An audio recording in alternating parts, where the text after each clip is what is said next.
Hey, buddy, what you doing? Is it Christmas yet? No, sorry, not yet. I can't wait for Christmas. Yeah, I can't wait for Christmas either. In fact, let's celebrate now.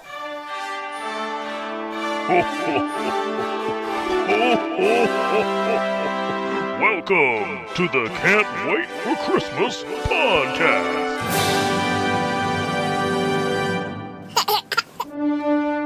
It's December 15th, 2017, and that means there's just 10 days left until Christmas. Today we're finally going to reveal how you voted in the Great Die Hard debate.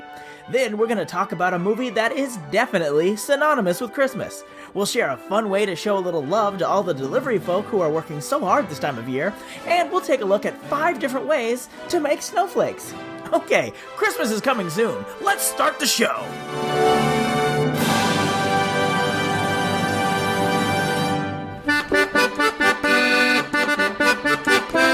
Welcome to the show! I hope you're having as much fun celebrating the season as I have been. My family and I went to a gingerbread house decorating event at our local church, and I discovered 2 things. The first is that a 3-year-old and a 6-year-old would much rather eat the candy than stick it on a house made of gingerbread. The second is that the tube of icing they give you to stick everything together on the gingerbread house is delicious when you squirt it straight into your mouth. Yeah, I said straight into your mouth. Don't judge me! It's Christmas time. Proper dietary decisions is a January game. Come on already! Hey, imaginary listener, that sounds kind of like Kermit the Frog. What's going on? You're going on, and on, and on, and on. You know what people tuned in for. Why don't you get to it? You're right. People want to know where they can catch more Tim Babb in the next couple weeks. What? I'll be appearing at Rooster T. Feathers Comedy Club in Sunnyvale, California on December 22nd at 9 p.m. to help kick off their annual Home for the Holidays shows. There's a link to get tickets in the show notes at can'twaitforchristmaspod.com.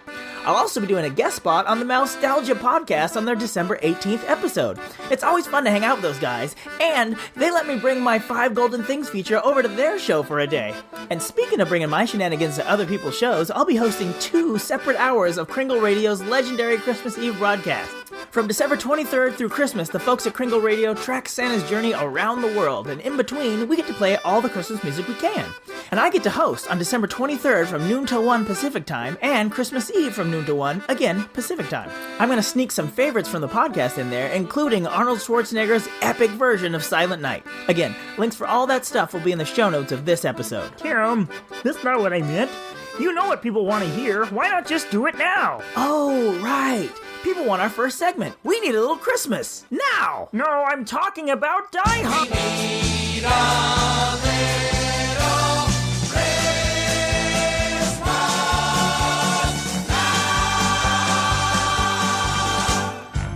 Since we're smack dab in the middle of December, you don't have to work too hard to get a little Christmas in your life. In fact, it's harder to avoid it. But what about spreading a little cheer to other people? Specifically to the delivery folks from the post office, UPS, or FedEx, or the rest of Santa's little helpers coming to your door this season. I saw a tip on Facebook and I thought it was a great idea. Someone put a cardboard box on their front porch. They filled it with water bottles, bags of chips, and what looked like granola bars. On the box, there was a sign that said, "Please take some goodies while you're on your route. Thank you for making my holiday shopping easier. Merry Christmas." I saw that and I said, yes, I am totally doing that. But I wondered if it was the best combo of snacks, so I posted this to the Can't Wait for Christmas Facebook page and asked for opinions from delivery folk. Thankfully, listener Mary, who is also a delivery folk, responded with, "Personally, I would like crackers, chips, and salty snacks. Sometimes I get overloaded with sweets. I also love the occasional cold water or Gatorade in the summer." Thanks, Mary. I'll be sure to equip my box with some salty options. But then my wife saw the picture and was aghast that there was no chocolate in there, so I'm gonna have some chocolate too. I'm glad to do anything to thank the people who allow me to get my loved ones the gifts they want while still sitting on my fat hiney. Oh, okay, that was a great tip, but that's still not what people are waiting for. You're so right. I should just give the people what they want. Thank you! Clearly, they want me to get to the top 5 list. You're doing this on purpose, aren't you? Yeah, you're actually making it take longer. I was gonna announce the Die Hard results at the very start, but I enjoy watching you get frustrated. That doesn't sound very Christmassy. You're right. I'm sorry. It's fine, just tell me what the results are. Alright, well, here are the results of what I picked for today's 5 Golden Things! 5 Golden Things.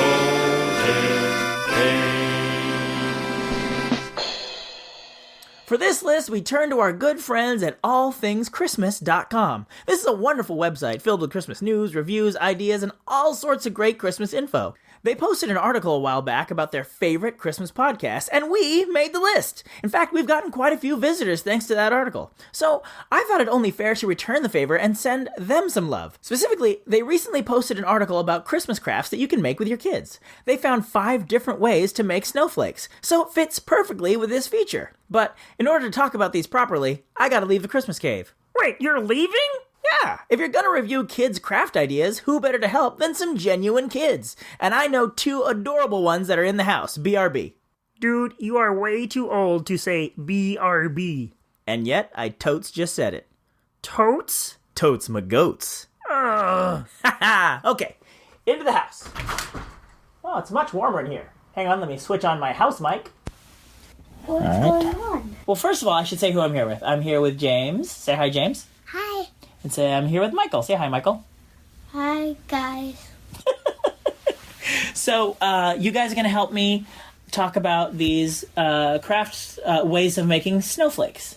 You're going to tell me what you think, if you'd like to try them, and if you think it'll be fun. You ready? Okay. All right. Number 5. Popsicle stick snowflakes. So this one you take popsicle sticks, and they're colored all different colors. Like, what colors are they? Blue, red, green, yellow, and...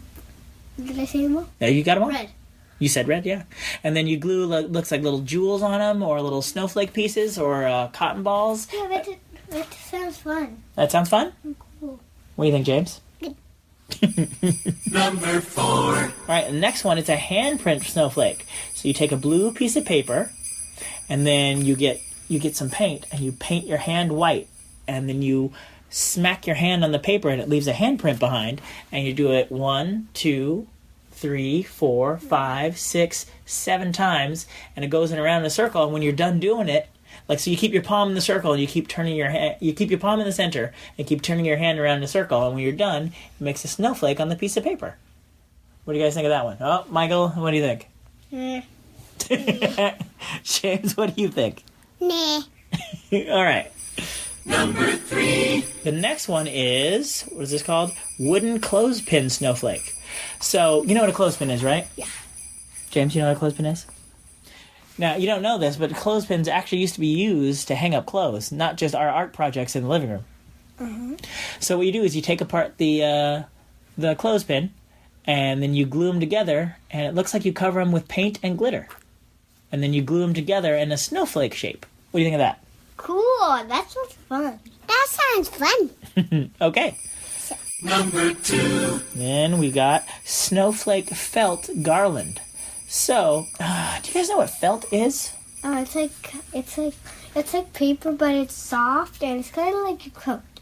Yes, that's very good. So yeah, it's basically like fabric, Yeah. but it's kind of not almost fuzzy, but it's you lay it out in like a sheets of paper, and so you cut out patterns of snowflakes, and then you glue them on this string, and then you can hang them up places. Cool. That sounds fun. That sounds fun. For jewels, right? Mm-hmm. Oh, sorry. Yes, Michael pointed out you put jewels in the center of the snowflakes. Number 1. Paper plate yarn snowflakes. So you take a paper plate, flip it over on the back, and then you take different colors of yarn and glue them. You just take little strands of yarn and you glue them into snowflake patterns on the back. I thought you put hole punches. Oh, you're right. I think Michael's right. Yeah, it looks like you have to actually poke holes and then run the yarn through the plate. Nice eye, Michael. Thanks. That would sound cool and fun. And I think, that's the last one. So, which one was your favorite? It's hard to say, but my favorite was the one. It looked really. I have 2 actually. Okay. The one that we just saw. The plates? Yeah, and not that one. That one, yeah, that one too. The clothespins? Yeah. James, did you have a favorite? No, I like the. Yeah, I like that one. You like the handprint one? Even though you said nah at the time, but you actually liked it. Yeah, that's okay. Oh, wait. What? Before we're done, Honorable mentions. Michael had a way. He wanted to talk about his. He has a way to make snowflakes. Yeah. All right. You take a blank piece of paper, you fold it in half to make a rectangle, and then you fold it again to make a smaller square, and then cut out shapes, and then unfold it, and then you got yourself a snowflake. Very nice.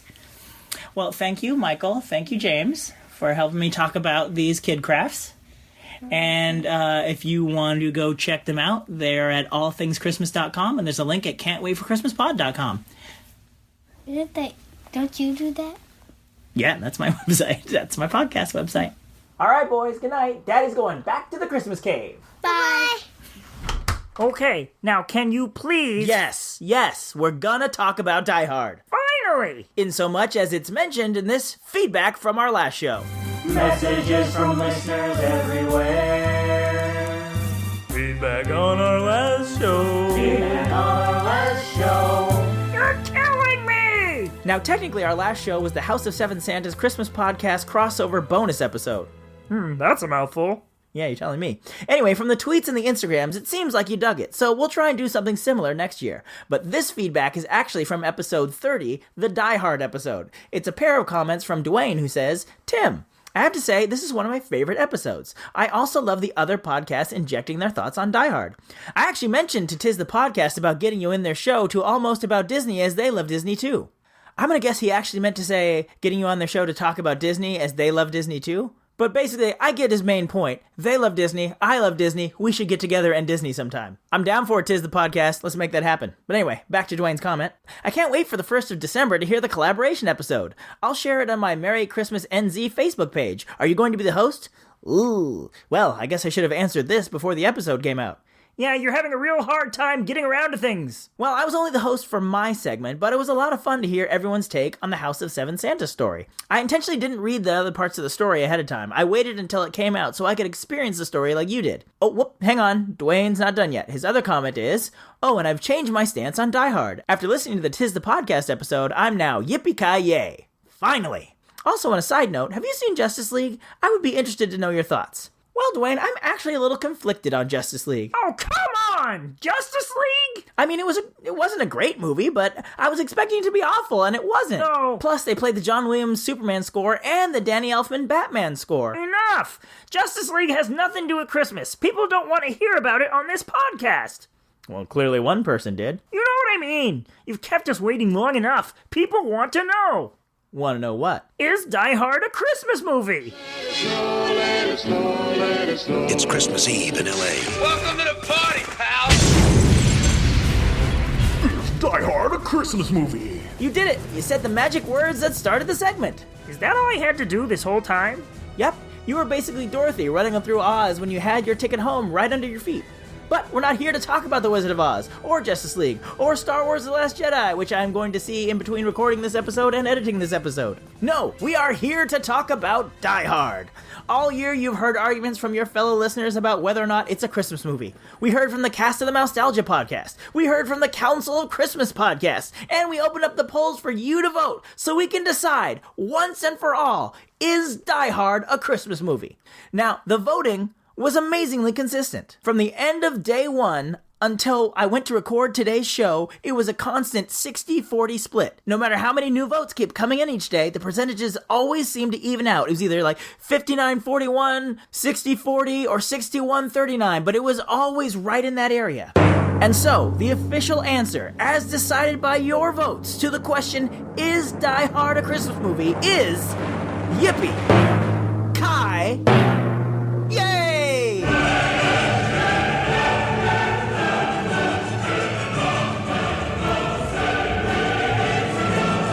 It's official! The question has been answered! Die Hard is a Christmas movie! Finally, I can go home! Although it occurred to me, I never really weighed in with my opinion. It's irrelevant now, bye! Alright, rude. Well, I do think Die Hard is a Christmas movie. I mean, there's more to it than just the date the movie takes place on. I mean, listen to the score. It's filled with festive chimes and bells. There's all sorts of touches like that throughout the movie. There's a reason people have this debate about Die Hard and not about Lethal Weapon, which also takes place at Christmas. Lethal Weapon is an action movie set at Christmas. Die Hard is a Christmas action movie. And it's not so much that I strongly believe the movie has to be a Christmas movie. I just never really felt the arguments against it being a Christmas movie were very compelling. Like, people say it's too violent, but a movie like It's a Wonderful Life has a bar brawl, war scenes, child abuse, assault on a police officer, and attempted suicide. People say Die Hard isn't really about Christmas, but the whole film takes place on Christmas Eve, whereas It's a Wonderful Life doesn't even get to Christmas Eve until more than halfway through the movie. People say that if you change the time period, it wouldn't affect the plot of Die Hard. Maybe so, but it would surely affect the tone, and it's the same for It's a Wonderful Life. If the movie had been set on the 4th of July, it would still be the story of a man learning the value of life. At the end, instead of singing Auld Lang Syne, they would just sing, I don't know, My Country 'Tis of Thee or something. Even the much-beloved Linus test works just as well for Die Hard as it does for It's a Wonderful Life. Sure, there's no point in Die Hard when someone tells John McClane what Christmas is all about, but really, at no point does anyone tell George Bailey what Christmas is all about either. I know Brian brought It's a Wonderful Life up when he introduced the concept of the Linus test, but his example was the line about every time a bell rings, an angel gets its wings. But that has nothing to do with Christmas. Christmas isn't about angels getting wings. I don't recall reading this bell wing thing anywhere in the Bible, much less in the Nativity story. Basically, I'm saying Die Hard is just as much a Christmas movie as It's a Wonderful Life is. Oh, all right. Now that's you gone too far. Hey, imaginary listener that sounds like George Bailey. You're back. Where have you been all year? I've been hiding from this sorry excuse for a Christmas podcast. Spending all year talking about a blood-soaked action movie. What kind of Christmas is that? I don't know. I thought it was a fun debate. I mean, people seem to enjoy... But now you've gone too far. Saying that Die Hard is a better Christmas movie than It's a Wonderful Life? You're crazy. Whoa! I never said Die Hard was better. In fact, It's a Wonderful Life is not only my favorite Christmas movie, but it's one of my favorite movies of all time, period. Well, then why not spend a whole year talking about It's a Wonderful Life? Well, because I don't think I get many takers to debate that It's a Wonderful Life is a Christmas movie. I'm sure a lot of people would say it's their favorite Christmas movie. Well, that's because it is the best Christmas movie. Well, I mean, you're biased. Now, why would you say that? Well, you know, because of your voice. Oh, what about my voice? Well, because you sound like it's in your neck. You know what? Forget it. I just don't see how you can call yourself a Christmas podcast if you're spending all this time talking about action movies while ignoring the classics. You know what, buddy? I've got an idea. Why don't we spend the rest of this episode talking about It's a Wonderful Life? Do you really mean it, Tim? I do, Bailey Guy. I've been looking for an excuse to talk about my favorite Christmas movie. The only reason I haven't done it sooner is every time I start to sit down to write about It's a Wonderful Life, I end up just watching the entire movie. I can never just watch a chunk of it. I've got to watch the whole thing. But there are quite a few interesting stories about how this movie came to be, and it works as a perfect antidote to Die Hard. There's no doubt that this is a Christmas movie. But you just said it's as much a Christmas movie as Die Hard is. Yeah, but that's just on a technical level. On an emotional level, this movie is Christmas writ large. So let's take a look at Frank Capra's classic, It's a Wonderful Life. You sent for me, sir? Yes, Clarence. A man down on Earth needs our help. Splendid. Is he sick? No, worse. He's discouraged. At exactly 10:45 p.m. Earth time, that man will be thinking seriously of throwing away God's greatest gift. Oh, dear, his life. Then I've only an hour to dress. What are they wearing now? You will spend that hour getting acquainted with George Bailey. Sir, if I should accomplish this mission, might I perhaps win my wings? I've been waiting for over 200 years now, sir, and people are beginning to talk. What's that book you've got there? Oh, The Adventures of Tom Sawyer. Clarence, you do a good job with George Bailey, and you'll get your wings. Oh, thank you, sir. Thank you. Poor George. Sit down. Sit down? What do we... If you're going to help a man, you want to know something about him, don't you? Well, naturally, of course. Well, keep your eyes open. Fun fact, the movie is based on a Christmas card. Well, technically. You see, author Philip Van Dorenstern was trying to find a publisher for his short story, The Greatest Gift, but he couldn't find anyone willing to publish it. So he sent 200 copies to his friend and family in a 21-page booklet as Christmas cards. The story isn't exactly the same as the film. The main character in the story is George Pratt, and he goes to a bridge contemplating suicide. He's approached by a strange man. As you may have guessed, he makes it so George was never born. He finds out that his brother died when he fell through the ice, like in the movie, but in the book, it was an ice skating accident. Also, for some reason, he goes door to door selling brushes.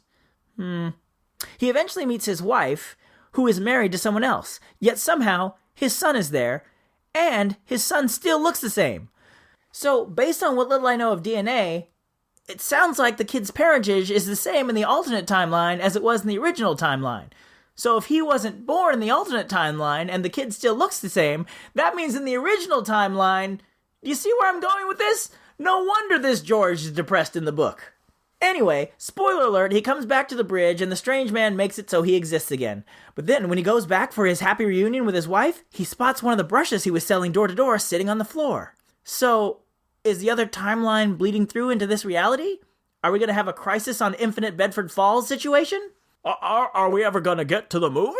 Right. So, The Greatest Gift made its way around Hollywood where it was snapped up by RKO. They were going to make it into a movie starring Cary Grant. Cary Grant? As no such movie exists, you can probably guess how that turned out. Well, all right then. RKO had several screenwriters work on adapting the story for the screen, but in the end, they only got 3 scripts that no one seemed to like. But I would be interested to see them now, because according to Frank Capra Jr., there was no Mr. Potter in any of these versions. Instead, George is shown a world where he actually did get to do the things he always wanted to do, and he became a rich but evil man. In another script, Good George and Bad George have a climactic fight on the bridge at the end, and Good George kills Evil George.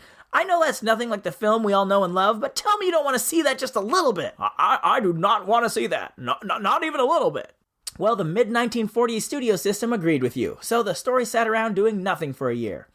During this time, World War II was coming to an end, and many of America's armed forces were coming home, including a guy who worked in the U.S. Army Signal Corps, a fellow by the name of Frank Capra. Capra was interested in The Greatest Gift story, so RKO sold it to him to be the first picture from his new production company, Liberty Films. That's why there's that big bell at the beginning and end of the movie. It's the only time you'll see that logo unless you happen to catch the only other Liberty Films production, State of the Union. But more on that later. So, RKO sold Capra the rights and threw in the 3 scripts. Capra hired husband and wife screenwriting team Francis Goodrich and Albert Hackett to use what they could from the scripts and adapt the story into a movie. Although the final result is magical, apparently the writing process wasn't. In a New York Times article from 2001, Albert talks about being upset that Capra and another screenwriter, Joe Swirling, were rewriting what the Hacketts wrote without telling them. Also, for all his genius, apparently Frank Capra could be a bit condescending. Albert says, once our agent called and said, Capra wants to know how soon you'll be finished. Francis said, we're finished right now. We put our pens down and we never went back to it. Capra was definitely passionate about his work. You know the scene in It's a Wonderful Life where George goes nuts and knocks a bunch of stuff off his tables and kicks a few things to the ground? Capra put that scene in there because he had done the same thing once in his own home over frustrations on a script he was working on. So anyway, Capra hired 2 more writers, and eventually the script was finished. What he needed now was actors. Fortunately, someone else had just come home from the war, and he was anxious to get back in front of the camera, particularly with Capra at the helm. It was Airman Jimmy Stewart. Now we're talking! But apparently, Frank didn't do an amazing job of pitching the movie to Jimmy Stewart. And I just got a phone call one day at Capra, and he said, I have an idea for a story. Why don't you come down and I'll tell it to you. Well, I couldn't get down there quick enough, and I sat down, and he said, you're a fellow in a small town. Mary, I know what I'm going to do tomorrow, and the next day, and next year, and a year after that. I'm shaking the dust of this crummy little town off my feet, and I'm going to see the world. Yeah, then you get married, and you have all these kids. Hello, Daddy. Hello, Daddy. And your father dies, and you have to take over the building and loan. 3, 2, 1, bingo! We made it! Close the door, Eustace. We made it. Look, we're still in business. We still got $2 left. And finally, you're going to kill yourself. You're going to jump off a bridge. And an angel by the name of Clarence, he comes down to help you, but he can't swim. Help! So you go down and save the... He said, this really doesn't sound very good, does it? I said, Frank, if you want me to be in a picture about a guy that wants to kill himself and an angel comes down named Clarence and he can't swim and I saved, when do we start? Oh, you know what? I hear it now. I still say it would be amazing to watch good Jimmy Stewart and evil Jimmy Stewart slug it out on the bridge. But anyway, when it came time to cast George's wife, Mary, Capra went with an actress who had never been the lead in a film before, but had impressed him very much in her supporting role in the film They Were Expendable. Talking, of course, about Donna Reed. Fun fact, My dad had a huge crush on Donna Reed, and I don't blame him. She is so wonderful in this film. There's a scene in the film where George and Mary are tossing rocks at an old house. They brought in a stunt person to throw the rocks for Donna Reed, but she surprised everyone with her superior throwing skills. That's my girl! One of Stewart and Reed's biggest scenes was supposed to be much different. I'll let Tom Bosley explain. Oh, wait, the dad from Happy Days? Yep. What does he have to do with anything? He hosted a documentary about It's a Wonderful Life that's on the DVD. Oh. Okay, why'd they choose him? I don't know. Can we just play the clip? Sure. In another sequence, Capra faced an unexpected snag when Jimmy Stewart became extremely reluctant to kiss Donna Reed in the now famous telephone scene. He kept asking Capra to delay this scene and shoot others instead. Stewart complained that he'd been away from the cameras too long for such a hot and heavy scene. A fella gets rusty, he said. Well, finally, Capra insisted on shooting the scene, but just to make sure Stewart didn't back out, he restaged it so that Jimmy Stewart and Donna Reed had to share the phone. Stewart and Reed shot the scene as directed in one take. When the take was finished, Capra was satisfied, but the script girl had a problem. She said, "Yeah, it was fine, all right, except they'd left out a whole page of dialogue." And Capra replied, "With technique like that, who needs dialogue? Print it." See, that makes sense now that I know that there's a page of dialogue missing, because I always thought it was way too quick of a turn from when George Bailey is saying all these kind of angry, not nice things to Mary, and then all of a sudden they're kissing. Like, I feel like there should be a little more wooing there, and I imagine that was what's in the page that's missing. But anyway, while the adult George and Mary are amazing, I also want to give a shout out to the younger versions of George and Mary. They do a really good job of setting those characters up before we even see Stewart and Reed. Particularly the scene at the drugstore between young George and the druggist, Mr. Gower. That scene makes me cry every time. Every time. In fact, I'm not even going to put the audio of the clip in this show because it'll make me cry when I watch it again. But that little kid has to really do the heavy lifting of the emotion in that scene, and he pulls it off beautifully. I was surprised that kid didn't go on to do more work in the movies. His name was Bobby Anderson, and he was in a handful of films after It's a Wonderful Life, but then he went on to do more work behind the camera as an assistant director and a producer. Speaking of the kids in the movie, let's talk about Zuzu. Carolyn Grimes was the young actress who played Zuzu. She actually didn't see the movie until she was 40 years old. My goodness, what's going on here? And then I started getting fan mail. And I'm 40 years old. I haven't thought about the movie industry because I was orphaned at the age of 15 and sent back to Missouri.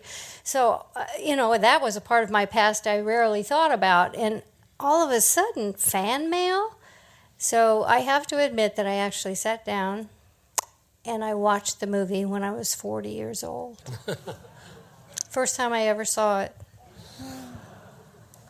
And I really felt like it was a piece of film history at that time.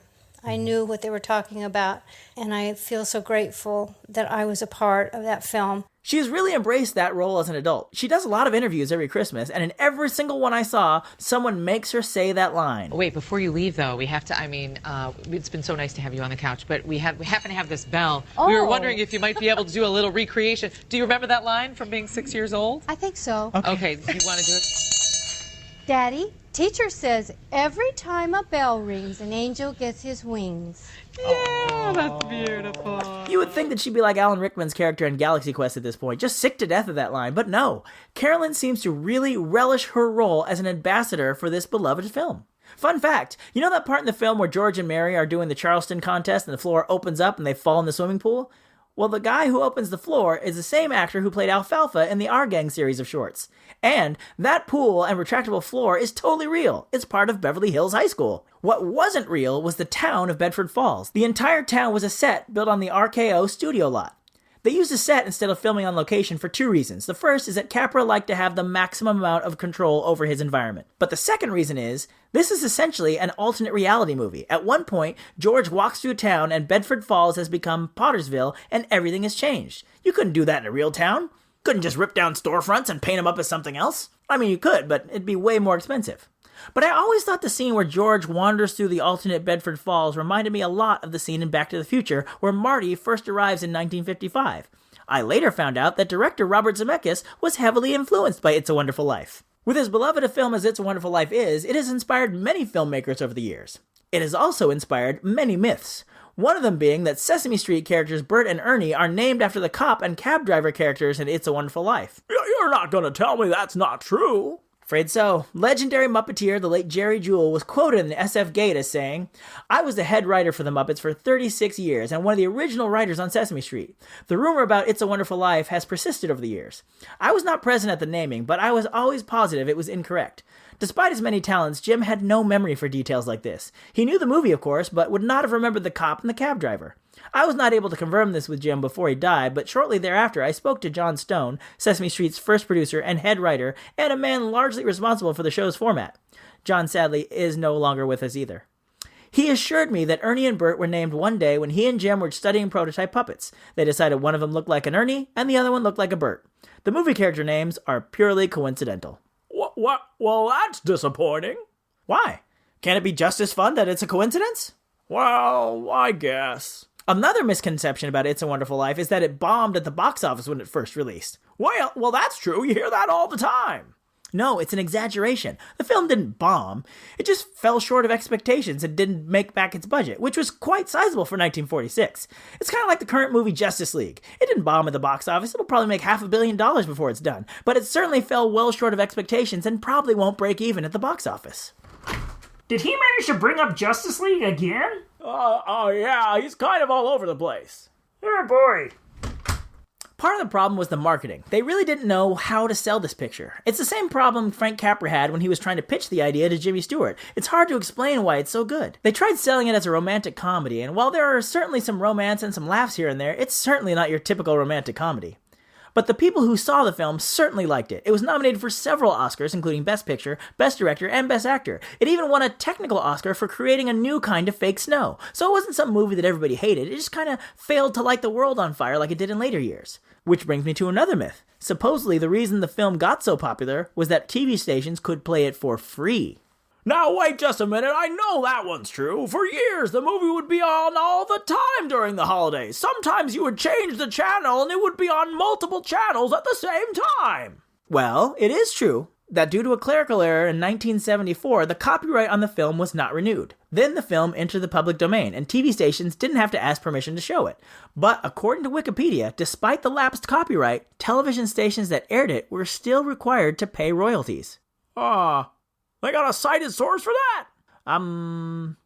Not so much. Alright, yeah, maybe don't take that one as fact quite yet. But if it's in the public domain, it's free, and It's a Wonderful Life is in the public domain. It was.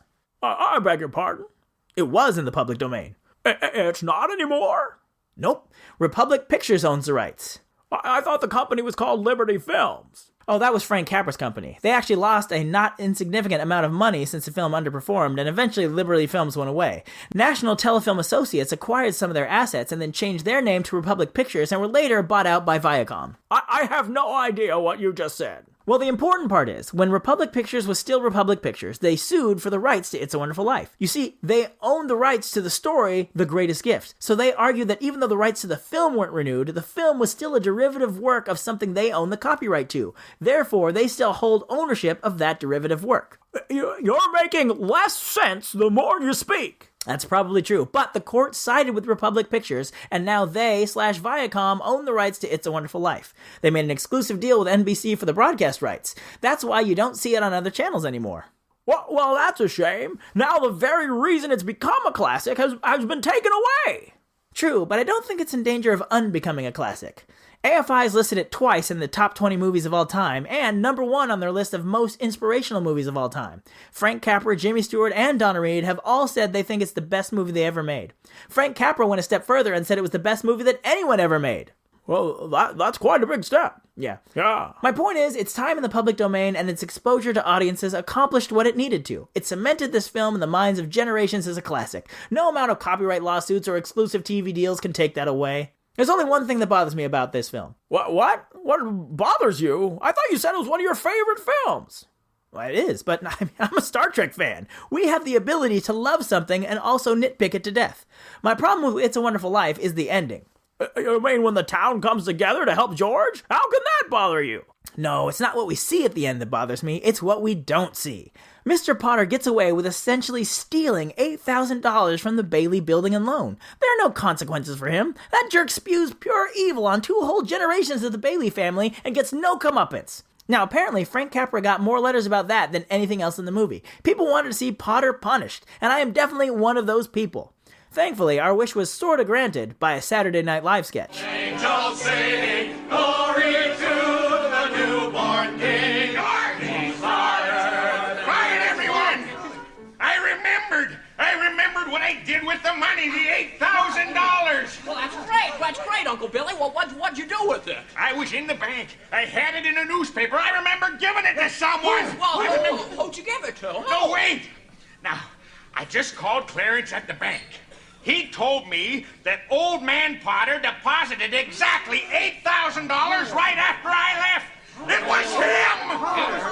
Well, what are we waiting for? Let's go get it!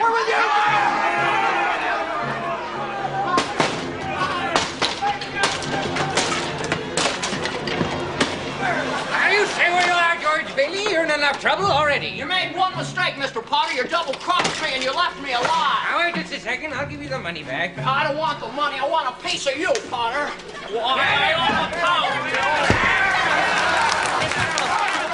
The scene ends with George, Mary, and Harry, played by Dana Carvey, Jan Hooks, and Dennis Miller respectively, pounding on Potter like he's a piñata for a good minute and a half. Does your heart good to watch it. I like to imagine that's what really happened right after they finished singing Old Lang Syne. Well, that's not very Christmassy. I know, I'm getting a lot of that today. And it certainly goes against the spirit of the film, but Potter is just such a bad guy. I want to see bad things happen to him. Although the FBI thought Potter was too much of a bad guy. Apparently, they thought It's a Wonderful Life was communist propaganda because, according to a 1947 FBI memo, quote, "With regard to the picture It's a Wonderful Life, Redacted stated in substance that the film represented rather obvious attempts to discredit bankers by casting Lionel Barrymore as a Scrooge type, so that he would be the most hated man in the picture. This, according to sources, is a common trick used by communists." In addition, Redacted stated that in his opinion, the picture deliberately maligned the upper class, attempting to show people who had money were mean and despicable characters. Redacted related that if he made the picture portraying the banker, he would have shown the individual to have been following the rules as laid down by the state bank examiner in connection with making loans. Further, Redacted stated that the scene wouldn't have suffered at all in portraying the banker as a man who was protecting funds put in his care by private individuals and adhering to the rules governing the loan of money rather than portraying the part as it was shown. In summary, Redacted stated that it was not necessary to make the banker such a mean character, and I would never have done it that way. Oh, wow. Yeah, the FBI took quite a leap, right? Yeah, that and your impression of the FBI guy is, interesting. Well, I just hope the person at the FBI didn't pull a hamstring when he was writing that memo, because it was quite a stretch. But as we bring this discussion to a close, I thought I should reflect on why this is my favorite Christmas movie. Because it's only been my favorite movie for about 5 years. That was the first time I actually sat down and watched it from beginning to end as an adult. After that scene with young George at the drugstore, I was hooked. I was so invested in these characters, you would think they were my own family. I was amazed at how little of the story I actually knew. I thought I'd seen the movie, but all I really knew was from when Clarence shows up onwards.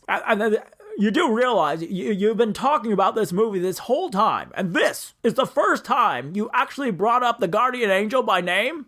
You're right. Maybe I could have spent a year talking about this movie because I really do love it. And I implore you at home to make some time to actually watch it this year. Not have it on at a party or while you're cleaning the house, but actually sit down and give this movie your attention. It's so worth it. And Linus test or no, it will fill you with the Christmas spirit. Right, imaginary listener that sounds kind of like George Bailey? You betcha. In fact, no, I'm gonna go watch it right now. See you later. Yay! Hello, Bedford Falls! Merry Christmas! Merry Christmas, George! Merry Christmas, George! Merry Christmas, movie house! Merry Christmas, Emporium! Merry Christmas, you wonderful old Billy alone! That's going to do it for our show. Thank you for listening. Be sure to head to can'twaitforchristmaspod.com to tell me your thoughts on It's a Wonderful Life. Let me know if I left out any interesting facts. Also, be sure to click on to our link for allthingschristmas.com to check out those snowflake crafts and all the other great stuff they have on that site. And I hope to be back in touch with you soon. Maybe you'll catch me on the December 18th episode of the Mousetalgia Podcast, my live show at Rooster Teeth Feathers on December 22nd, or on Kringle Radio December 23rd and 24th at noon Pacific Time. Of course, check your podcast feed on December 22nd, because now that the imaginary listener who sounds kind of like George Bailey is back, I'm sure the Can't Wait for Christmas podcast gang is going to put on another bonus episode for you. Well, it seems I've got a lot to plan for, so I'm going to go merrily mosey on out of here, but until next time, keep laughing all the way. And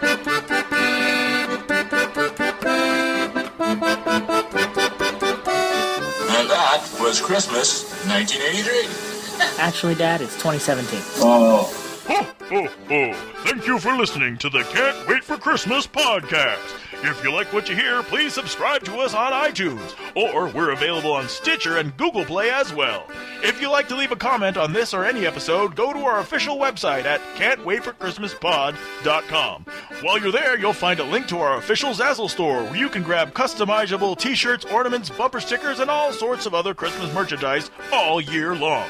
You can also connect with us on our Facebook page, facebook.com/can'twaitforchristmaspod, or on Twitter, we are @ChristmasPod. Or you could always send us an email directly at christmas@tancast.com. The Can't Wait for Christmas podcast is part of the Tancast Podcast Network. We Wish You a Merry Christmas was performed by the United States Marine Corps Band, and this amazing version of Jingle Bells on the accordion was performed by the wonderful and talented Kristen Nowicki. All other music and sounds used in this episode are the properties of their individual copyright holders, and no infringement is intended. Okay, boys, did I forget anything? God bless us, everyone. Ho, ho, ho!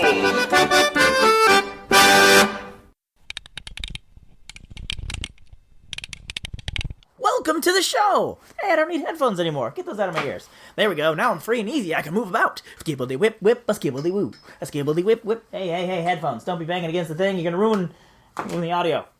Alright, simmer down now. It's 1:15 in the morning.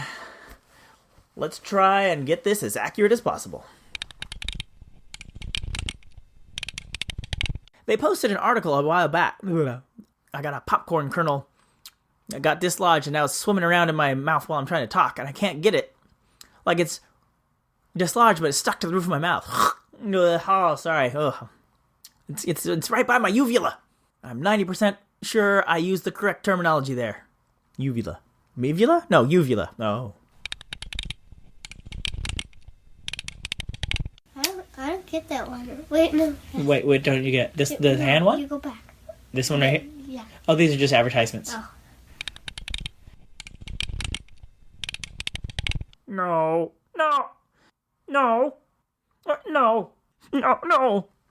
Ah, finally got the kernel.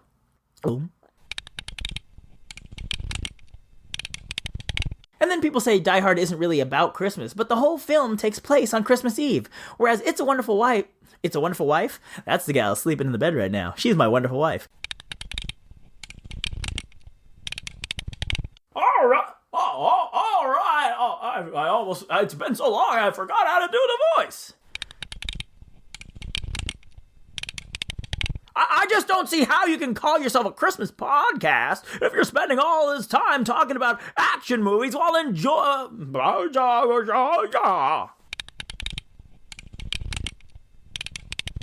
I just don't see how you can call yourself a Christmas podcast if you spend all this time talking about The impression really comes and goes. The longer the sentence is, the less likely it sounds like George Bailey for most of it. If it's in the public domain, it's free. And It's a Wonderful Life is in the public domain. What? That impression just fell apart. Alright, say goodbye. Bye. Thanks, guys. That was fun. And now it's time for bed. Yay! Your favorite thing! You're recording yourself. I'm recording everything. That's boring. Is it boring? Kinda. So you're still recording yourself. I'm recording you too. Darn it. Alright, I'll stop. Ready? Yeah. And stop.